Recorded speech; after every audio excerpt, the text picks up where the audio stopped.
Vous pouvez interagir grâce aux réseaux sociaux. Alors, nous interrogeons ce soir sur ces nouvelles violences dans le Sinaï. 10 soldats égyptiens ont été tués dans des attaques les plus meurtrières depuis la destitution de Mohamed Morsi en juillet dernier. Mais l'instabilité de la région est plus ancienne. Elle date au moins de la chute d'Hosni Moubarak. Pourquoi? Qu'est-il en train de se jouer? Qui tient actuellement le Sinaï? L'armée a-t-elle pris la mesure de la situation? Et qu'en pensent surtout les Égyptiens? Autant de questions qui jaillissent.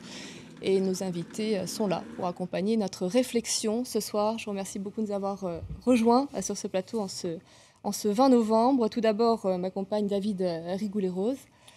Vous êtes enseignant, chercheur, spécialiste du Moyen-Orient et rattaché à l'Institut français d'analyse stratégique. Vous êtes l'auteur de la géopolitique de l'Arabie saoudite, c'est chez Armand Collin. Samuel Laurent, vous êtes auteur de Sahélistan, de la Libye au Mali, au cœur du nouveau djihad. Vous allez pouvoir nous permettre de mieux comprendre qui sont ces djihadistes qui agissent dans cette région du Sinaï, comment est-ce qu'ils se fournissent en armes, entre autres, d'où viennent-ils? Ce sont des questions très importantes. Robert Solé, vous êtes écrivain, vous aussi, beaucoup d'auteurs ce soir, auteur, entre autres, pour le dernier de Pharaon, Le Pharaon renversé, c'est aux éditions des Arènes.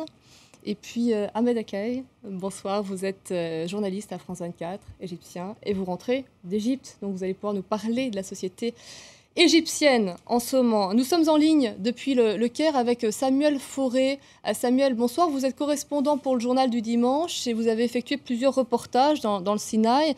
On va en parler très largement dans cette prochaine heure, une région quasi impénétrable aujourd'hui.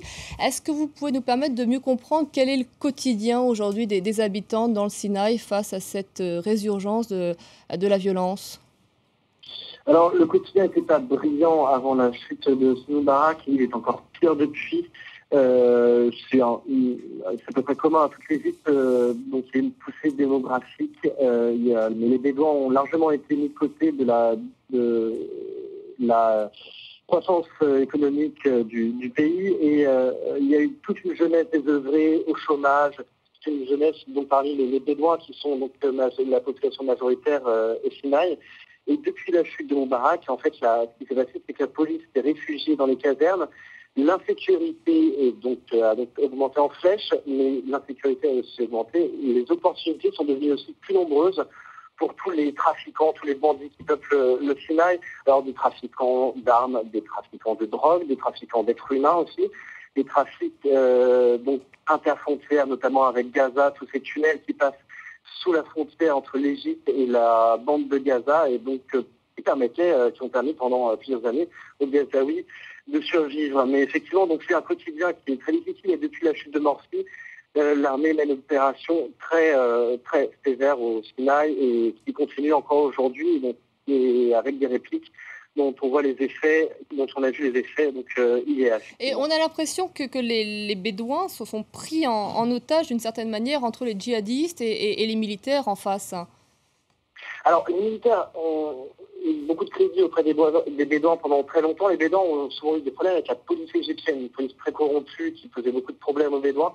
Mais l'armée a quand même libéré le Sinaï des Israéliens. L'armée a aussi été largement absente du Sinaï pendant très longtemps parce que c'était une zone démilitarisée. Côté djihadiste, la situation est très compliquée. Des prédicateurs sont arrêtés dans la zone à la fin des années 80 et pour certains ont donné une assise idéologique et une sorte de colère rentrée auprès des jeunes dont je parlais justement. Cette radicalisation s'est développée, s'est accélérée dans le Nord Sinaï, notamment via les trafics avec le Gaza et avec la bande de Gaza et le Hamas. Mais on parle encore a priori en centaines d'individus, pas encore en milliers. La menace est donc limitée, mais ces individus peu nombreux sont très mobiles, très fanatisés, très motivés. Je vous remercie beaucoup, Samuel, de nous avoir donné votre point de vue, votre connaissance du terrain en ce qui concerne le Sinaï. Ahmed Elkel, vous rentrez d'Égypte. Comment est-ce que les Égyptiens se sentent concernés par cette situation dans le Sinaï? Oui, tout à fait. Et je pense qu'il faut peut-être, pour nos téléspectateurs, parce qu'il y a peu d'images, revenir sur ce qu'est les Sinaï. Moi, quand j'entends parler du Sinaï, j'ai l'impression que pour certains, c'est une ville. Pour certains, c'est un petit territoire. C'est un territoire gigantesque. Il faut rappeler quand même que le Sinaï, c'est 60 000 km². C'est 3 fois Israël, pour un peu mesurer les choses. C'est 6 fois le Liban. et que du nord au sud, il y a différents paysages, c'est la mer, les stations balnéaires, etc. Là, justement, en passant dans le Sinaï et dans les stations balnéaires, il y avait la fête du Aïd récemment, et c'était complet. Sharm el-Sheikh, c'était complet. Taba, le Club Med était complet. Et donc, c'est des endroits qui restent extrêmement protégés où on ne se rend compte de rien. Et puis, il y a le cœur du Sinaï avec une géographie très dure. J'entendais des journalistes qui sont visiblement très synthétiques parler d'Afghanistan en ce qui concerne le Sinaï. Ça n'a rien à voir.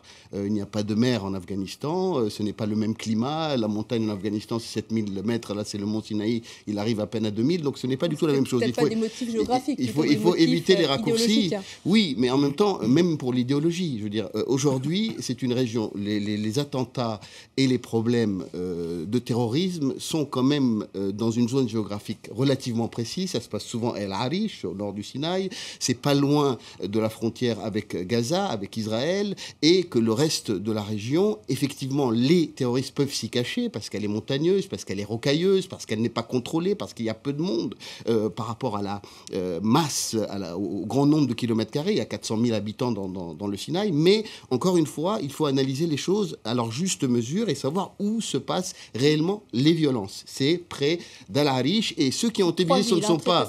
Voilà, ce ne sont pas des militaires qui ont été visés, mais des conscrits qui sont, évidemment, font partie de l'armée, mais ils font leur service militaire. Ce sont des jeunes, j'allais dire presque inoffensifs, donc c'est plus facile aussi de les atteindre, qui rentraient en permission, donc des conscrits qui font leur service militaire assez long, de 3 ans, puisque pour ceux qui n'ont pas fait d'études, ça dure 3 ans. Et donc, il faut peut-être aussi préciser cela avant de rentrer dans le vif du sujet, de parler des terroristes, d'où qu'ils viennent, Al-Qaïda, ou des gens qui seraient liés aussi à une opposition armée au pouvoir en place aujourd'hui. Robert Solé, justement, ces violences, on peut les expliquer comment aujourd'hui? Qu'est-ce qu'elles expriment? Mais moi aussi, je reviens d'Égypte. J'y étais il n'y a pas longtemps. J'étais en mer Rouge et je confirme tout à fait ce qui vient d'être dit. Il faut quand même se rappeler que le Sinaï a échappé à l'Égypte après la guerre des 6 jours, quand Israël a conquis le Sinaï en 1967. Le Sinaï n'a été rendu à l'Égypte qu'en 1982 et à certaines conditions, c'est-à-dire une grande démilitarisation qui a empêché l'armée égyptienne de contrôler vraiment cette zone.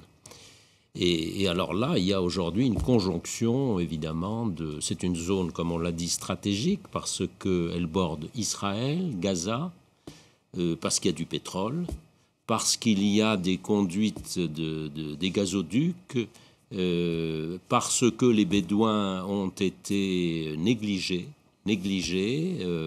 par les autorités égyptiennes. Donc c'est un problème qui est antérieur à tous les événements actuels, mais qui a été accentué par les événements actuels dans la mesure où le pouvoir islamiste en Égypte pendant 1 an a donné l'impression, aux Égyptiens, à beaucoup d'Égyptiens en tout cas, qu'il laissait...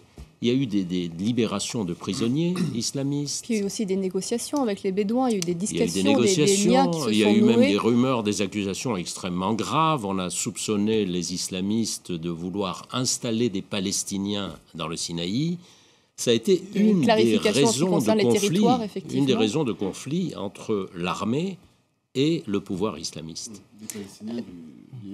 David Rigolet, quelle est la place des habitants du Sinaï dans la société égyptienne? On a l'impression qu'il y a quand même une séparation entre ces deux communautés, si je puis dire. Comme vous le rappeliez tout à l'heure, la question du Sinaï est très particulière compte tenu des accords de Camp David de 78. Effectivement, il y avait un statut géographique et politique de démilitarisation, donc pas une supervision extrêmement, je veux dire, ténue du territoire, qui a toujours fait figure de zone grise au regard justement des populations bédouines, assez souvent marginalisées, délaissées par le pouvoir central.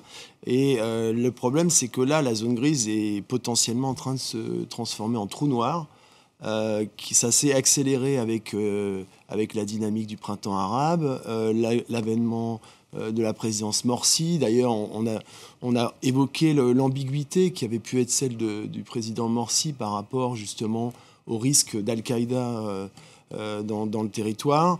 La question n'est pas tranchée encore aujourd'hui, puisque un certain nombre de membres de la confrérie sont supposés avoir gardé des liens effectivement avec certains groupes activistes. Donc là, le problème, c'est que ça devient une zone extrêmement explosive. Ce qui est intéressant, c'est que les Israéliens ont accordé le droit à l'armée, si j'ose dire, égyptienne, justement, d'investir le territoire, ce qui est une nouveauté au regard des clauses, justement, de l'accord de Camp David, qui prévoyait un retrait de l'armée égyptienne en deçà du Sinaï. Donc c'est ce qui montre une inquiétude sécuritaire. Une inquiétude sécuritaire très forte et les contacts une collaboration entre Israéliens entre et notamment les services de sécurité, les services secrets israéliens et avec égyptiens. Le patronage américain d'ailleurs, le financement américain. Donc c'est vrai qu'il y a une collaboration très étroite en ce moment qui s'explique par l'inquiétude très vive des deux parties. Et l'inquiétude qui est accentuée par le fait qu'il y a des armes dans le Sinaï qu'il n'y avait pas il y a encore quelques années. Des armes lourdes, et notamment des armes venues de Libye. Et un autre élément inquiétant, c'est que les groupes terroristes recrutent parmi les jeunes bédouins aujourd'hui. Et ça, c'est un élément d'inquiétude également. C'est relativement nouveau d'ailleurs. Oui, c'est ce qu'évoquait d'ailleurs le correspondant du journal du dimanche tout à l'heure. C'est vrai qu'il y a un certain désœuvrement, on se retrouve face à une société qui est au chômage, qui n'a pas de situation, qui n'a pas d'avenir et qui du coup se tourne vers le djihad. Vous comprenez cette cartographie djihadiste dans le Sinaï? Il n'y a pas grand-chose de nouveau. Je crois que les problèmes du Sinaï ne viennent pas du fait que ça soit seulement stratégique, qu'il y ait du pétrole, des pipelines, etc. Je crois que ça vient du fait qu'en effet, c'était une zone de non-droit depuis très longtemps, que les problèmes couvent, les problèmes, c'est pas quelque chose de récent, c'est pas dû à Morsi. Je crois que vraiment l'idée d'associer ça à la présidence de Morsi, ça relève quelque part, pardonnez-moi, de tout un schéma de politiquement correct qui fait qu'on veut un petit peu accabler la présidence Morsi de tous les maux en ce qui concerne le Sinaï et puis en ce qui concerne les problèmes de l'Égypte. En l'occurrence, c'est des problèmes bien plus anciens et c'est quelque part une poudrière sur laquelle on a acheté 1000 tonnes d'essence avec le printemps arabe qui a laissé s'exprimer quelque part le peuple qui est très décalé des élites, que ce soit en Égypte ou ailleurs, et qui a demandé donc l'islamisme, qui a quand même voté pour un président islamiste, et puis d'un autre côté des cellules clandestines d'Al-Qaïda qui, elles, se sont développées notamment grâce aux connexions avec la Libye, et puis ensuite avec la Syrie, des connexions qui s'établissent, puisqu'on voit qu'aujourd'hui des groupes comme c'est Ansar el-Jihad, qui est un groupe local, qui est un des principaux groupes locaux, etc., reçoit des soutiens de tous les côtés possibles. C'est-à-dire qu'on voit notamment Zawahiri qui explique qu'il faut s'unir, etc., dans le djihad. Et puis le groupe rival de Zawahiri, c'est-à-dire de la branche Qaïda d'Afghanistan, le groupe irakien qui fait la même chose et qui, pour le coup, et ça j'en suis informé depuis quelques mois, envoie des hommes. C'est-à-dire qu'il y a des transferts de djihadistes qui partent, par exemple, d'Irak, qui peuvent être des Tunisiens, des Marocains, des Tchétchènes, etc., et qui sont envoyés en Syrie ou bien qui sont envoyés du même coup en Égypte. Oui. Avec quelle ambition ?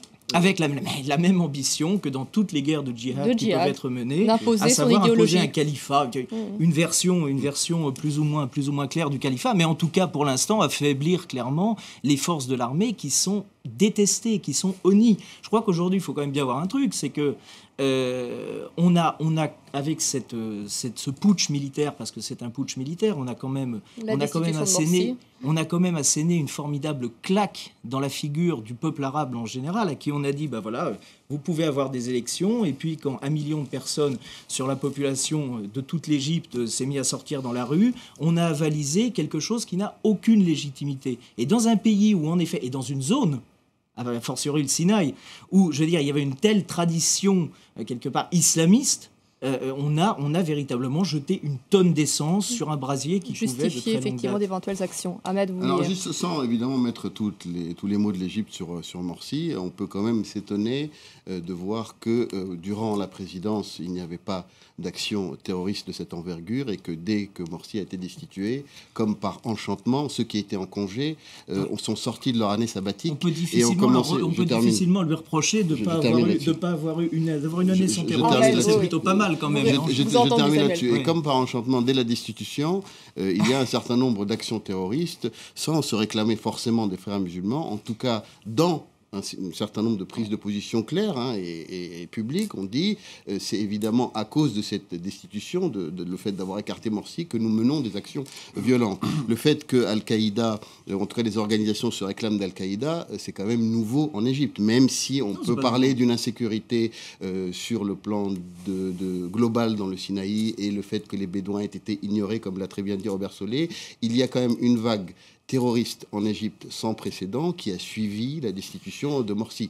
Et cette vague, les Égyptiens ont totalement pris conscience de cette vague, les médias sont totalement mobilisés en Égypte contre cette vague, et peut-être que le soutien qui semble très majoritaire aujourd'hui au général Al-Sisi vient aussi de cette prise de conscience qu'il y a une vague terroriste sans précédent qui s'abat sur le pays. David Rigoulet, il y avait des cellules dormantes, selon vous, et qui ont été réactivées après la destitution de Morsi.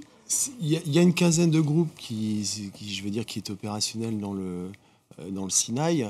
Il y a deux groupes principaux, Ansar Jérusalem d'une part, et puis Ansar la Djihad, justement, avec un lieutenant de Ben Laden qui s'est installé, avec une allégeance qui a été établie en janvier de cette année. Donc il y a quand même quelque chose, il y a un substrat qui incontestablement, ça s'est accéléré, ça a fermenté depuis le renversement de Morsi. D'où les suspicions, les interrogations sur le rôle supposé, effectivement, des frères, justement, qui auraient décidé de basculer dans une mouvance guerrière. On peut rappeler que Mahmoud Izad Ibrahim, qui était justement un membre important de la confrérie, s'est réfugié à Gaza, d'où il est accusé, notamment par le général Sisi, d'organiser un certain nombre d'opérations contre l'armée égyptienne. Donc on voit bien qu'il y a une articulation régionale qui est effectivement assez explosive. On va continuer d'en parler, c'est la fin de cette première partie. On se retrouve après une petite pause et le flash. À tout de suite.